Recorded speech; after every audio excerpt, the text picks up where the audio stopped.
Hi everybody, my name is Jared from Buckenbull Model Trains, and you probably can't see that, but that's Buckenbull Model Trains, and welcome to the 5th episode of DCC Fridays. And today I'm going to talk all about WiThrottle, I guess to put a broader kind of umbrella on it, Wi-Fi throttles and kind of what all that's about.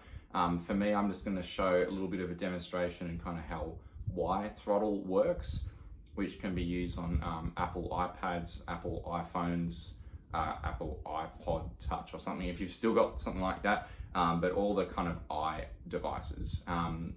The companion for Android is Engine Driver, which I've used a little bit, but I can't show you today, unfortunately. But let's get into it. So kind of what is a Wi-Fi throttle? What's kind of going on there? Typically, Wi-Fi throttles are being used these days as kind of an add-on to a layout. So you might have an NCE layout and you've been able to buy, I believe it's one of the Wi-Fi tracks kind of units, and that then allows you to use WiThrottle, Engine Driver, or now the TCS UWT100 throttle, which is that's the kind of third type of Wi-Fi throttle existing out there at the moment. You can use those kind of things as another option to drive trains on your layout. So it's not like kind of a new command station or anything like that. There are sort of options out there for that, but that's sort of in its infancy at the moment. But they're typically used as that kind of additional thing. So if you've got a nice big layout at home and you want to sort of have that extra flexibility, a few more throttles, if a few more friends come over or something like that, it's a really great kind of option. Now it's also available for Digitracks. I'm gonna say MRC, I think.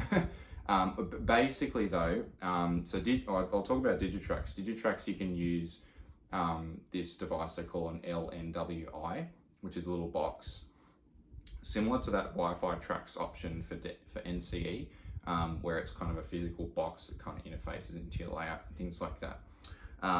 The advantage though is if you've got your layout kind of currently or able to be set up with a computer, like I've got just a laptop sitting down here, and you can run JMRI on that, then you can, from JMRI, actually host a what JMRI actually calls a WiThrottle server, so which can be used for WiThrottle or Engine Driver or the TCS throttle.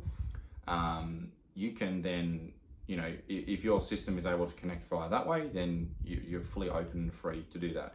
Now, the advantage of doing it via JMRI is that say, like I'm in my home right now, you probably don't want to connect to like a different Wi-Fi network that's just for your layout. I mean, you might, and you can do that if you want, you can have that sort of a thing, but you can have, presumably if you have a tablet or a phone, it's going to be probably connected to your home Wi-Fi if you have that, and presumably your laptop or computer will likely be connected to that same network as well.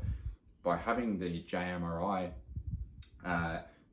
running the WiThrottle server on that network as well means you don't have to reconnect to any networks. You can just open on right up to WiThrottle and away you go. You can drive trains. You don't change the network. And then that process can be, say changed for your, applied to your club or something like that, or maybe a friend's layout in a garage, or maybe a separate space from a home or things like that, where, you sort of will, if you're at your club, which is away from your house, you'll walk in there and your phone will start looking for a Wi-Fi network. Hey, there's a Wi-Fi network there. You're on the Wi-Fi network for your throttles. Now, a thing to be careful with this is, say at my club, we're running, we've got a big N-scale layout that we're building, and we're running Digitracks as our command stations and things like that. Command station with all boosters and all that sort of thing. If you use the LNWI, which is the Digitracks version, and I believe this is now the same case as well for the NCE Wi-Fi tracks kind of unit as well, there is a limit on the number of throttles you can connect to these products. For the Digitracks one, it is 4, and the Digitracks LNWI is able to be used as well on other systems too. I'll add some other kind of European systems. I've seen it used with ESU, their ECOS system, quite potentially others as well, can kind of make it take advantage of that also. So that's the thing to be wary of, is there's that kind of cap of how many devices you can have connected. The issue there, which I will go into the nitty gritty detail of here, say at our club, we've had an issue where if we've got, say, 8 people in the club working on the layout, and I want to log in and go into the Wi-Fi and throw a point or drive a train or something to test something, because we're doing a lot of construction and all that at the moment. As soon as everybody's kind of walked in, they've all probably at some point or another connected their phone to that LNWI device. So regardless of whether they're using the connection with the app or not, like if they could just have their phone in their pocket, the phone's just automatically looking for a Wi-Fi network, and they all connect. So then little old me trying to connect on my phone gets locked out because there was already that many people there, and the number of connections is full. So the advantage, what we're doing and what is recommended, is to use JMRI, which is running the WiThrottle server through your whichever local Wi-Fi network that you have ownership of, and that is effectively limitless of how many devices can be connected to that Wi-Fi router. So you could try and test it out, but you could there's 10, 20 connections all at once fairly actively using it should not be a problem whatsoever. I believe the effective limit is like 9,999 or something like that. By that point, you can actually start to have more JMRI servers and all sorts of things if you really, I doubt anyone's going to run into that sort of trouble. Anyway, I'm going to talk a little bit about kind of how the sort of Wi-Fi throttle works and things like that. I'm quite a fan of WiThrottle and the way it operates, so much so that I'm going to invest in getting one of the TCS Wi-Fi throttles, for the simple advantage of that I don't have to then look at the screen and to increase my throttle and things like that. Instead, I can have a device in my hand where I can then move the throttle whilst I look at my train and run it, and not have to be constantly looking here. And the other disadvantage being, if I then want to say, I don't really film with an iPad, but I usually use my phone, which is filming this right now. If I want to film my train and I exit out of the app actually automatically stops your train either immediately or after a short delay, depending on what setting you change in here. So that's a bit of a disadvantage if you like to sort of film your trains with your phone. But this is, if you can kind of see this is how it looks on iPad. You can have 2 throttles. I'm on the kind of professional version that I have to pay about $15 for here. The process is very simple. This is sort of the throttle screen down here. And simply from here, you can just press select. I want to select a loco.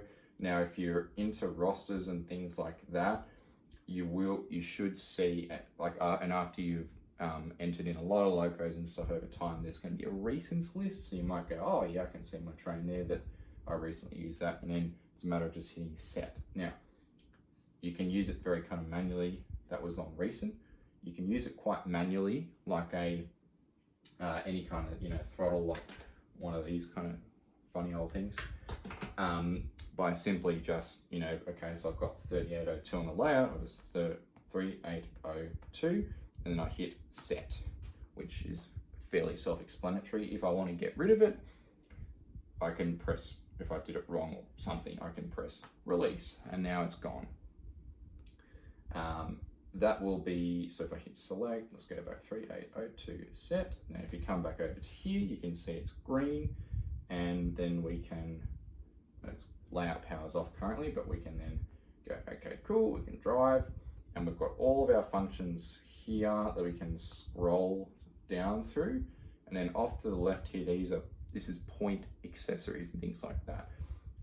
But yeah, that's that. So then you can dial up another throttle over on this side if you want, so you can have 2 trains, or if you're sort of changing between locomotives or doing some yard work or shunting or something like that.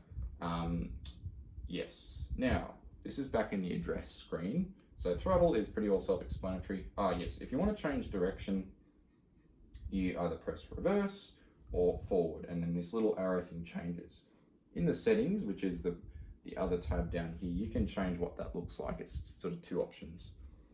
And actually a pretty useful feature of this throttle is if you're going, say speed step 100 and you're flying along and you need to stop very quickly, regardless of the momentum you have on your the decoder on the loco, if you press the big, well, it's not that big actually, but the stop button there, your loco will come to a grinding stop like immediately, which can be quite handy. If you like, I like a lot of momentum and all that sort of thing, but if something goes horribly wrong, press it, stops straight away. Back to the address screen. I think I've lost connection or something. Anyway, we'll go on. In the roster tab up here, on this particular laptop, I've got very few locomotives, but there's a sort of short list of different trains that I have actually saved in my JMRI Dakota Pro roster. Which, if you're familiar with that line of things, I might do a video on that in future, then that could be quite handy. You can go in there and just go, okay, cool, that's that loco I loaded into my roster a while ago. If you have a layout at home and you've got lots of locos on it and you've got them set up in Dakota Pro, easy, just tap on them and off you go. Now, let's talk about consisting.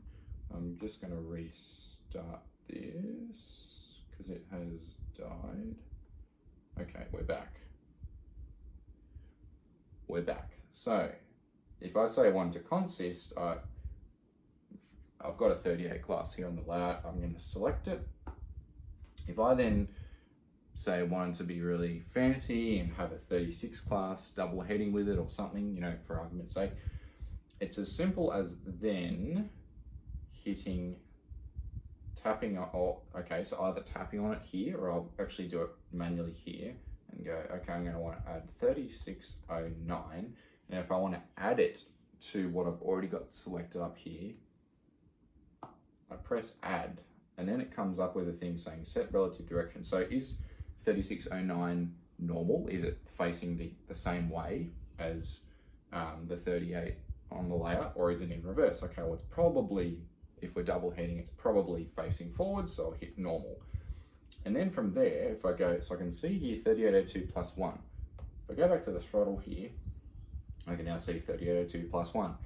The really neat thing that this is doing is that it is actually now, it's created a consist. Now it hasn't changed anything on the decoder, it hasn't rewritten their addresses, it hasn't changed their consist addresses, it hasn't made a new address in the command station to sort of put these under.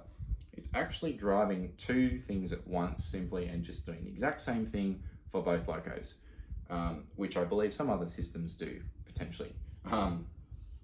Simple though, so it's very easy to then, and now there's basically, I believe there's no limit to the number of locos you can consist. And I should talk about what I just did then. I tapped on that and it comes up with this screen where I can then at some point, if I go, oh, I'm sick of the 36, get rid of it, I can then hit release and it's gone. Or if I, for whatever reason, entered in the direction wrong or something, I can change either the direction of that first loco I had in there, the 38, or I can change the direction of the 36 just by tapping on that little thing and the arrows go that way and then go that way and it just change. So that can be quite handy. So I really like the consisting feature because that way I can have all my locos addressed actually as they are. And if I want to say I've got a 42 class hiding back here. If I want to throw a 42 on the front because I'm feeling like it at the club, easy, I can just do that and I can consist it. If I get sick of it and take it off, I don't have to go to the programming track and change things and make mistakes and get frustrated. So that's a very kind of, probably one of my favorite features of it in the consisting side of things. Now, one further thing, because I'll wrap this up because I've talked for far too long about this. Third tab along the bottom is settings. Beware, this is what it looks like on an iPad. It's basically the same thing on an iPhone. And also I'll add same sort of, roughly same kind of method of operation for engine driver. I haven't used engine driver that much, but I believe everything this does, engine driver can do. So settings gives you some couple of options. You can change the sort of the layout of the throttles, whether you want, different things there. Button size, all that kind of stuff. Throttle sensitivity might be useful. So if you want to, really, if you like to sort of do big movements and with little effect, then probably turn the sensitivity down. But if you just want to sort of touch a little bit and it goes, whew, then crank your sensitivity. Now the immediate idle for alerts was that thing that I was talking about, where if you turn it on, then the train will it will stop as soon as, like, you might get a phone call or something like that. This is, sort of the disadvantage of using these type of devices. Or I believe if you exit the app straight away, it'll immediately put your train to idle, like it'll stop it, it'll put it to 0. There's mute sounds, hide unlabeled functions. That is about, you can have a fast clock. I've never used that, that's exciting.